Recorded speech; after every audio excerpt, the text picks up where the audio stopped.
എല്ലാവർക്കും നമസ്കാരം. ഇന്ന് നമുക്ക് വളരെ ഈസി ആയിട്ട് ചെയ്യാൻ പറ്റുന്ന ഒരു ബ്രേക്ക്ഫാസ്റ്റിൻ്റെ റെസിപ്പി നോക്കാം. ഇത് ബ്രേക്ക്ഫാസ്റ്റായിട്ടും ഡിന്നറായിട്ടും നിങ്ങൾക്ക് യൂസ് ചെയ്യാവുന്നതാണ്. വളരെ ഹെൽത്തിയുമായിട്ടുള്ളൊരു റെസിപ്പിയാണിത്. അപ്പോൾ ഇത് ഉണ്ടാക്കാനായിട്ട് നമ്മുടെ വീട്ടിലുള്ള സാധനങ്ങളൊക്കെ തന്നെ മതി. അപ്പോൾ നിങ്ങളുടെ കയ്യിലുള്ള സാധനങ്ങൾ വെച്ചിട്ട് റെസിപ്പിയിൽ മോഡിഫിക്കേഷൻസ് വരുത്താവുന്നതാണ്. അപ്പോൾ അധികം താമസിയാതെ ഇതെങ്ങനെയാണ് തയ്യാറാക്കി എടുക്കുന്നത് നോക്കാം. ഇതുണ്ടാക്കാൻ വേണ്ടിയിട്ട് ഞാനിവിടെ കുറച്ച് പച്ചക്കറികളൊക്കെ അരിഞ്ഞു വെച്ചിട്ടുണ്ട്. അപ്പോൾ അതിൽ നിങ്ങൾക്ക് ഇഷ്ടമുള്ള പച്ചക്കറികൾ എടുക്കാവുന്നതാണ്. പിന്നെ വേണ്ടത് 1.5 കപ്പ് വറുത്ത അരിപ്പൊടിയാണ്. ഇത് പാക്കറ്റിൽ കിട്ടുന്ന വറുത്ത അരിപ്പൊടിയാണ്. അപ്പോൾ ഞാനിവിടെ 1.5 കപ്പ് അരിപ്പൊടിയാണ് എടുത്തിട്ടുള്ളത്. ഇനി ഇതിലേക്ക് ഒരു 1/2 കപ്പ് ഗോതമ്പ് പൊടി കൂടി വേണം. ഗോതമ്പ് പൊടിക്ക് പകരം നിങ്ങൾക്ക് റവ യൂസ് ചെയ്യാം. നിങ്ങളുടെ കയ്യിൽ ഏത് ഫ്ലോറാണോ ഉള്ളത് അത് വെച്ചിട്ട് റീപ്ലേസ് ചെയ്യാവുന്നതാണ്. പിന്നെ വേണ്ടത് ഒരു 100 ml തൈരാണ്. ഏകദേശം ഒരു 1/2 കപ്പോളം വരും. ഇനി നമുക്കിതെല്ലാം കൂടി ഒന്ന് മിക്സ് ചെയ്തെടുക്കാം. അപ്പോൾ അതിന് വേണ്ടിയിട്ട് ഒരു പാത്രത്തിലേക്ക് നമ്മൾ എടുത്തു വെച്ചിരിക്കുന്ന അരിപ്പൊടി ഇട്ട് കൊടുത്തിട്ടുണ്ട്. ഇനി ഇതിലേക്ക് ഗോതമ്പ് പൊടി കൂടി ചേർക്കാവുന്നതാണ്. നിങ്ങൾക്ക് അരിപ്പൊടി കയ്യിലില്ലെങ്കിൽ ഇത് ഗോതമ്പ് പൊടി വെച്ചിട്ട് മാത്രം ചെയ്യാവുന്നതാണ്. ഇതിലേക്ക് ആവശ്യത്തിനുള്ള ഉപ്പ് കൂടി ഇട്ട് കൊടുത്തതിന് ശേഷം നന്നായിട്ടൊന്ന് മിക്സ് ചെയ്തെടുക്കുക. ഇനി നമ്മൾ അരിഞ്ഞു വെച്ചിരിക്കുന്ന പച്ചക്കറികൾ ഇതിലേക്ക് ചേർത്ത് കൊടുക്കാം. അപ്പോൾ ഞാനിവിടെ ക്യാരറ്റ്, ഉള്ളി, ക്യാപ്സിക്കം, തക്കാളി, ഒരു ചെറിയ പച്ചമുളക് ഇത്രയാണ് എടുത്തിട്ടുള്ളത്. അപ്പോൾ നിങ്ങളുടെ കയ്യിൽ എന്തൊക്കെയുണ്ടോ അതൊക്കെ ഇതിൽ ചേർക്കാവുന്നതാണ്. എന്നിട്ട് നന്നായിട്ടൊന്ന് മിക്സ് ചെയ്ത് കൊടുക്കുക.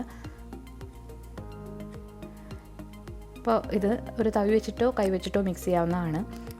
ഇനി ഇതിലേക്ക് നമ്മൾ എടുത്ത് വെച്ചിരിക്കുന്ന തൈര് കൂടി ചേർത്ത് കൊടുക്കുകയാണ്. അപ്പോൾ അധികം പുളിയില്ലാത്ത തൈരാണ് ഞാനിവിടെ എടുത്തിട്ടുള്ളത്. അപ്പോൾ പുളി അനുസരിച്ച് നിങ്ങൾ ചേർത്ത് കൊടുക്കുക. അപ്പോൾ തൈര് കൂടി ചേർത്ത് കൊടുത്തതിന് ശേഷം ഇത് നന്നായിട്ടൊന്ന് മിക്സ് ചെയ്തെടുക്കാം. അപ്പോൾ ഞാനിവിടെ ബേക്കിംഗ് സോഡ ഒന്നും യൂസ് ചെയ്യാതെയാണ് ഇത് ഉണ്ടാക്കുന്നത്. നിങ്ങൾക്ക് വേണമെങ്കിൽ ഒരു നുള്ളു ബേക്കിംഗ് സോഡ കൂടി ചേർത്ത് കൊടുക്കാവുന്നതാണ്.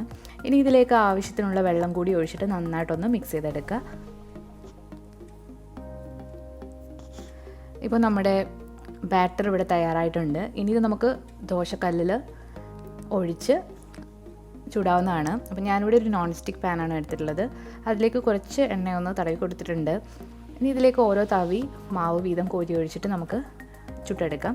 അപ്പോൾ കട്ടി നിങ്ങൾക്ക് ഇഷ്ടമുള്ള പോലെ ചെയ്യാം. തിന്നായിട്ട് വേണമെങ്കിൽ തിന്നായിട്ട് എടുക്കാം, അല്ലെങ്കിൽ കട്ടിയായിട്ട് എടുക്കാം. ഇനി ഇത് അടച്ചു വെച്ചിട്ട് കുറഞ്ഞ തീയിലിട്ട് ഒന്ന് വേവിച്ചെടുക്കാം. ഇതിപ്പോൾ ഒരു സൈഡ് വെന്ത് വന്നിട്ടുണ്ട്. ഇനി നമുക്ക് മറിച്ചിട്ട് കൊടുക്കാം. വീണ്ടും അടച്ചു വെച്ചിട്ട് വേവിച്ചെടുക്കാം. ഇത് അടച്ചു വെച്ചിട്ട് തന്നെ വേവിക്കാനായിട്ട് ശ്രദ്ധിക്കുക. അതുപോലെ തന്നെ കുറഞ്ഞ തീയിലും. എന്നാൽ മാത്രമേ ഇതിൻ്റെ ഉൾഭാഗമൊക്കെ നന്നായിട്ട് വെന്ത് കിട്ടുകയുള്ളൂ. ഇപ്പോൾ 2 സൈഡും നന്നായിട്ട് കുക്കായി വന്നിട്ടുണ്ട്. ഇനി നമുക്കൊരു പാത്രത്തിലേക്ക് മാറ്റി വെക്കാം. അപ്പോൾ ഇതുപോലെ തന്നെ നമ്മൾ തയ്യാറാക്കി വെച്ചിരിക്കുന്ന മാവ് മുഴുവൻ ഒഴിച്ച് ചുടാവുന്നതാണ്. ഇത് വളരെ ടേസ്റ്റി ആയിട്ടുള്ളൊരു റെസിപ്പിയാണ്. ഇതുവരെ ഇത് ട്രൈ ചെയ്ത് നോക്കിയിട്ടില്ലാത്തവർ തീർച്ചയായിട്ടും ട്രൈ ചെയ്ത് നോക്കണം. ഇത് ചമ്മന്തിയുടെയും സാമ്പാറിൻ്റെയൊക്കെ കൂടെ കഴിക്കാനായിട്ട് നല്ലൊരു കോമ്പിനേഷനാണ്.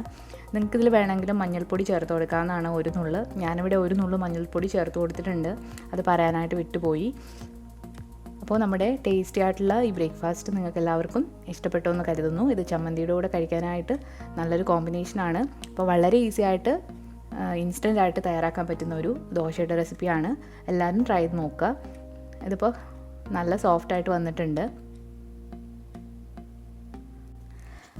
ഇന്നത്തെ ഈ റെസിപ്പി നിങ്ങൾക്ക് ഇഷ്ടപ്പെട്ടെങ്കിൽ വീഡിയോ ലൈക്ക് ചെയ്യാനും ഷെയർ ചെയ്യാനും കമൻറ്റ് ചെയ്യാനും മറക്കരുത്.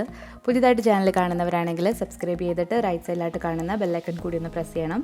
അപ്പോൾ ഞാൻ വീഡിയോസ് അപ്ലോഡ് ചെയ്യുമ്പോൾ നിങ്ങൾക്ക് നോട്ടിഫിക്കേഷൻസ് കിട്ടുന്നതാണ്. പുതിയൊരു റെസിപ്പിയായിട്ട് വീണ്ടും വരാം. താങ്ക്